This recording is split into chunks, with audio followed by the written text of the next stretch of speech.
Olá, como é que vocês estão? Eu espero que estejam muito bem. Hoje falaremos do filme O Ataque dos Vermes Malditos, que pra mim esse é um grande clássico da minha infância, então eu espero que vocês gostem de acompanhar comigo essa história, de uma pequena localidade que foi invadida por criaturas misteriosas, forçando assim seus moradores a se unirem para encontrar meios de sobreviver a este ataque inesperado do fundo da Terra. O filme começa com McKee realizando suas atividades matutinas e indo ajudar seu amigo a acordar delicadamente, para que pudessem terminar o serviço que haviam sido contratados e assim retornar à sua cidade. Mas encontram uma caminhonete parada na lateral da estrada e decidem investigar do que se tratava. Era a sismóloga Honda que fazia estudos sobre o solo da região.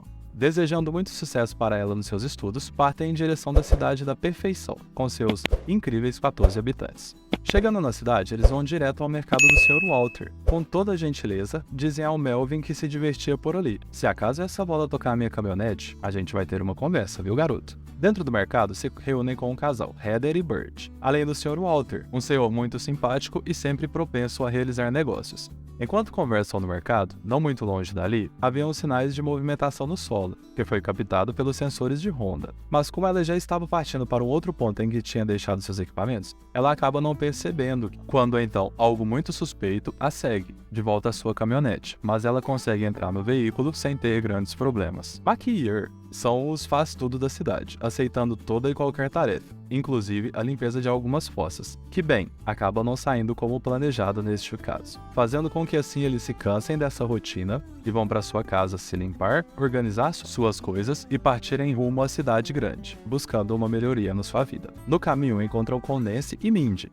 Nancy faz uma grande oferta para eles construírem um forno para ela, porque ela possui uma grande encomenda. Até oferece almoço grátis para eles durante os 30 dias da construção do forno, que incrivelmente é recusada a oferta por eles, pois estão muito determinados e sorridentes, buscando uma vida nova. Mas, como diz o ditado, alegria de pobre dura pouco. Na saída, olham em uma torre de transmissão e encontram o seu amigo, o Sr. Edgar, e imaginam que ele esteja lá em cima, descansando. Eles param, buzinam, gritam, chamam a atenção, mas o Sr. Edgar não responde.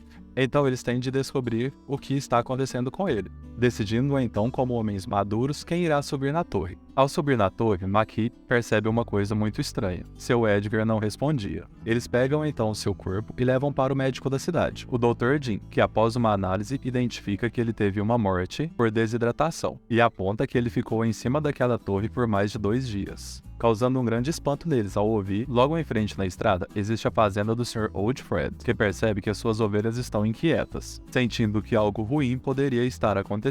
E animais são muito mais sensitivos que os seres humanos. E assim o Sr. Old Fred só percebe que corre perigo quando já é tarde demais. Depois de verem o seu amigo Edgar naquela situação, McKee e tiveram mais certeza ainda de que deveriam ir embora, passando por 2 operários que refaziam um certo trecho de asfalto. No caminho, ao passar pela fazenda do Sr. Old Fred, eles notam que o curral de ovelhas estava todo destruído, e assim descem para poder investigar melhor o que possa ter acontecido, não encontrando nenhum ser vivo, apenas um chapéu, que quando o levantam, descobrem que a cabeça do fazendeiro está lá embaixo, arrancada do seu corpo. Totalmente espantados, eles voltam desesperadamente para a cidade, para contar aos seus amigos o que descobriram. Ao passar pelos operários, eles falam o que tinham visto, mas não são levados a sério. Quando então, um dos operários perfura o verme com um martelete, que foge com o martelete, mas o cabo do equipamento agarra na perna do operário, puxando ele para seu fim e fazendo com que deslize algumas pedras para bloquear assim a estrada. De volta ao mercado, tentam usar o telefone, mas este não funciona, e então descobrem que não tem jeito, vão ter que ir buscar ajuda diretamente na cidade, voltando assim novamente a seguir o seu caminho. Só que ao retornar ao local, descobrem que a estrada estava bloqueada pelas pedras que haviam deslizado, e encontram também o equipamento de proteção dos operários todo coberto de sangue. Seu único pensamento é fugir daquele local, virando a caminhonete.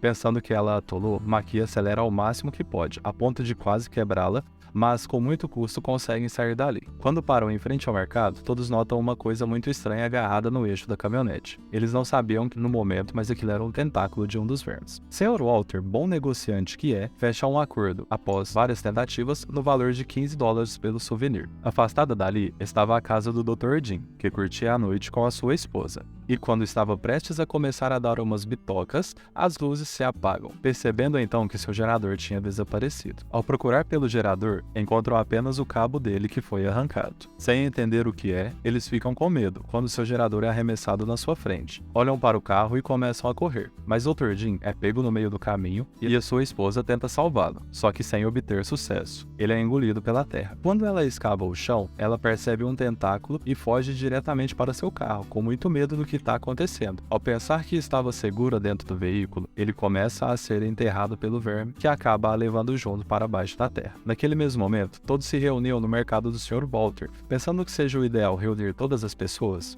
McKee e Earl partem em direção à casa do Dr. Jim e da sua esposa, só que quando chegam lá, encontram um local vazio e o veículo do casal que estava soterrado. Como a estrada estava interditada, eles decidem ir a cavalo em busca de ajuda. Seguindo viagem em meio às montanhas, eles são atacados no meio do caminho, e os seus animais são devorados pelas criaturas. Sem entender que tipo de seres são aqueles, eles correm de forma desesperada, mas são perseguidos. Ao avistarem um canal de concreto, decidem pular para o outro lado. O canal era muito largo, assim eles não conseguem saltar para a outra beirada. Mas por sorte, a criatura não enxerga, e bate diretamente na parede do canal, e acaba matando aquela criatura com um impacto. Ouvindo o que aconteceu, Honda é atraída para o local, ainda sem saber de toda a situação, e ficam espantados com aquela criatura morta, aproveitando a oportunidade para estudar o seu corpo. E ao observar os estudos, Honda descobre que outras 4 vibrações haviam sido captadas de forma simultânea em outros locais. Na área do equipamento de estudo, percebem que uma vibração está sendo captada naquele exato momento, assustando assim e fazendo com que fujam para os rochedos buscando proteção. Encurralados, eles são obrigados a passar a tarde e a noite naquele local. No outro dia, para descobrir se já estão seguros, eles testam jogando a pá, mas percebem que o animal continua por lá. Enquanto nossos 2 heróis discutem como que vão sair daquela situação, Honda vai para trás do rochedo, encontra umas varas que curiosamente estavam lá, sabe? Pega uma e salta de uma pedra a outra, quase estilo olímpico, dizendo para nossos heróis: aqui a gente pode fugir desse jeito até a caminhonete que tá logo ali na frente. Então, McKee e Earl pegam outras 2 varas que também estavam lá e assim todos eles vão pulando de rocha em rocha até chegar na caminhonete.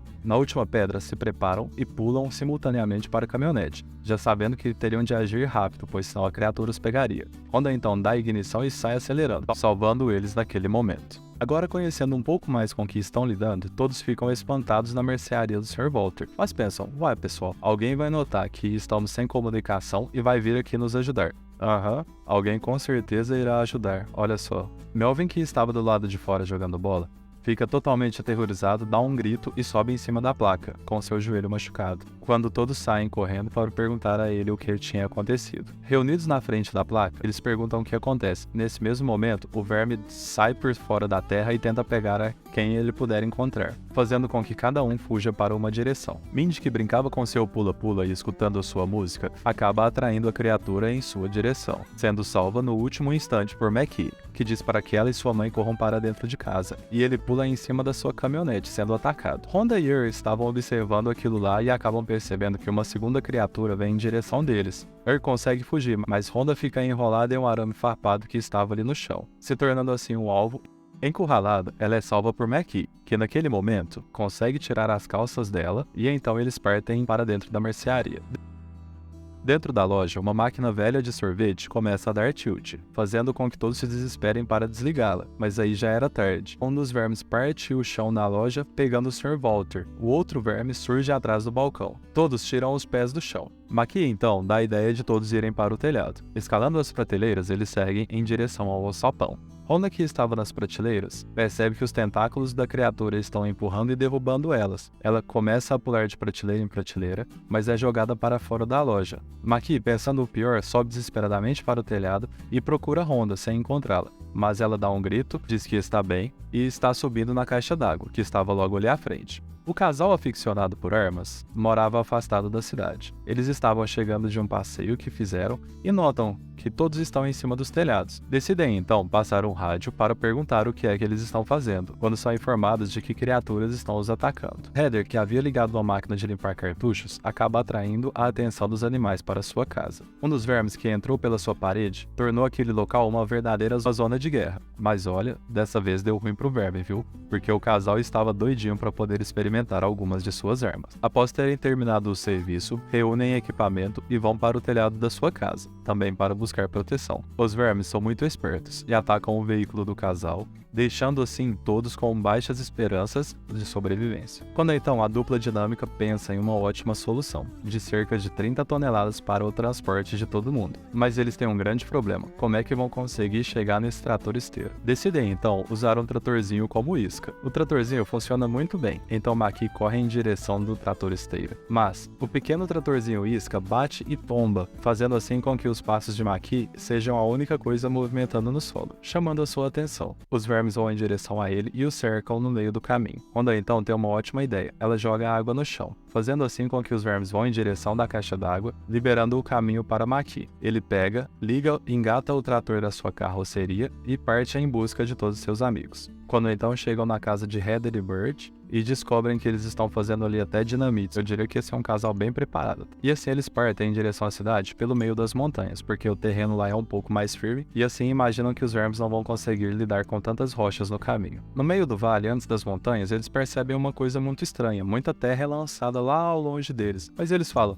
nós estamos muito seguros aqui em cima do trator. Porém, eles subestimaram muito os vermes, que foram inteligentes o suficientes para montar uma trincheira que acaba derrubando o trator, deixando eles expostos e se tornando alvos fáceis. Olhando um rochedo logo ali perto, todos decidem ir para lá, pois ele é mais seguro. Lançam uma dinamite no chão que afasta os vermes devido à sua sensibilidade, dando tempo para que eles corram para o topo da rocha. Todos estão seguros agora em cima das rochas, mas o problema é que estão debaixo do sol, sem comida e nem água. Então começam a pensar o que vão fazer, quando surge uma ideia: vamos pescar. Jogando pedras ali na frente, eles atraem a atenção de um dos vermes. Amarram a dinamite a uma corda e faz com que ele coma, e assim exploda, restando assim agora apenas um dos vermes para lidarem. Como eles já tinham um modus operandi, pensam: vamos lá, agora vamos pescar este último verme. E novamente começam a lançar pedras em um mesmo local, chamando assim a atenção do verme. Ele levanta o seu tentáculo, dando a todos a impressão de que vai dar certo dessa vez também. Eles acendem a dinamite e jogam lá naquele local. O verme engole a dinamite e eles correm pensando que tá tudo resolvido, porém, o verme é mais esperto. Ele lança a dinamite de volta e acaba caindo na sacola com todas as outras dinamites, causando uma grande explosão. E arremessa cada uma das pessoas para um lado, inclusive para fora do rochedo. De todas as dinamites, apenas uma sobra na mão de Maki, e eles estão cercados pelo verme. Mas o verme não os ataca por não saber exatamente onde eles estão. Pensando rápido, Maki corre em direção ao penhasco, sendo seguido por e por Honda. Bem na beirada do penhasco, Maki acende a dinamite e joga em direção ao verme, porém não acerta exatamente em cima dele. A explosão causa uma grande onda que desorienta os sentidos do verme, fazendo com que ele perca o seu senso de direção e comece a acelerar muito. E essa combinação faz com que ele caia do desfiladeiro, espatifando-se no chão. Agora sim, todos comemoram, porque sabem que acabaram com o último dos seres estranhos que apareceu por lá. Como agora já terminaram de lutar pela sua sobrevivência, é hora de se reunir e arrumar os estragos, tirar algumas fotos para recordação e amarrar as calças, ajeitar o chapéu e partir em direção para conquistar a garota. Encerrando assim esta aventura dos nossos amigos.